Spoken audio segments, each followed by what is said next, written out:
Joining me now to discuss the fallout is Amber Phillips, political reporter for The Washington Post. Amber, Senator Lindsey Graham tweeted today, "I hope America's adversaries are watching and now understand there's a new sheriff in town." So what's the message that President Trump is sending? Yeah, well, the message President Trump is sending that he's going to bomb whatever country or whatever group that he thinks needs to be bombed with very, very little warning. I will say that GOP Hawks like Lindsey Graham, Senator John McCain, Marco Rubio, among them, are a huge fan of this. Just a couple weeks ago, they were accusing Trump of backing off too much in places like Syria and giving Syrians president incentive to gas his own people. Now you have tweets like that from Lindsey Graham. They're cheering their president on. Yeah, I mean, some of the military actions do counter what candidate Trump said. You just mentioned Syria. So is he running the risk, basically, of angering that sort of America first base? Yeah, there's always a risk with that. It's tough to tell whether they are actually going to be angry. He did say during the campaign he wants to bomb the heck out of ISIS. I think he said another word. He didn't mention anything about Syria, but a Washington Post ABC News poll this week showed that 86% of Republicans approved of him bombing Syria, a slim majority of Americans overall. It could be one of the situations where Donald Trump's base is more focused on the man than his issues. He's always been a shifting ideological kind of guy. Right. Yeah, and I've heard that throughout the week. We've heard that from a lot of people saying this is really who he is, somebody who shifts that opinion so quickly. Senator McConnell attributed the recent policy reversals, and not just on foreign policy, obviously some economic policy as well, to learning on the job. So is that what this is, or is there more to it?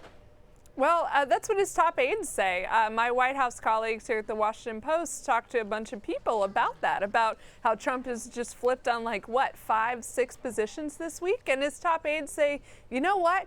He's new to politics. He's new to governing. He's new to this whole, all the issues that he's faced with on a daily basis. Why can't he change his mind after he learns more about it? Yeah. Trump famously said at the beginning he didn't read any briefing books, but talking to people certainly seems to change his mind. Yeah, it raises the question, too, who has President Trump's ear when it comes to foreign policy, let's say? Right. Yeah, we don't know. This week, I'm not sure the president knows, to be honest. He had said, I think it was in the Washington Post or the Wall Street Journal this week, that, he day by day is trying to figure out who his closest advisors are and who to listen to. I'm not sure the president knows. I will point out that I just noticed and just wrote a story that he's changed some major positions after talking to people on the opposite side of that position. Right. China, after talking to the Chinese president, is no longer a currency manipulator. NATO is good after he talked to NATO. So I just think he's trying to figure it out. Yeah, and we know there's a Washington Post article about Gary Cohn, the former Goldman Sachs president, sort of pushing economic policy. Right. And so people are wondering, where does Steve Bannon fit in now in all of this? Right. Yeah, we don't know. 1 week does not a presidency make, but this week is certainly evidence that President Trump has moved more toward the Wall Street guys, the Gary Cohns, the Jared Kushners in his camp, and away from the Steve Bannon types. He, of course, publicly said in an interview, "Oh yeah, Steve's a guy who works for me this week." So this week he doesn't seem too fond of that populist sentiment.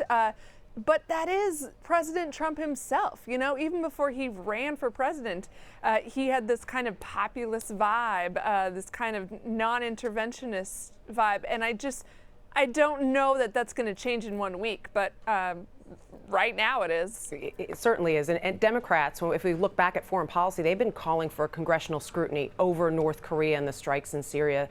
Yep. Can they use President Trump's foreign policy to their own advantage if you say look ahead to 2018? Right. Yeah, we'll see. Americans don't tend to vote based on foreign policy unless we're in a war, and that's a whole different ballgame.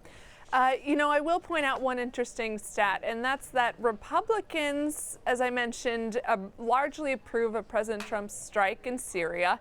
Well, in 2013, when President Obama was considering one, the Washington Post found that Republicans largely didn't approve of this strike.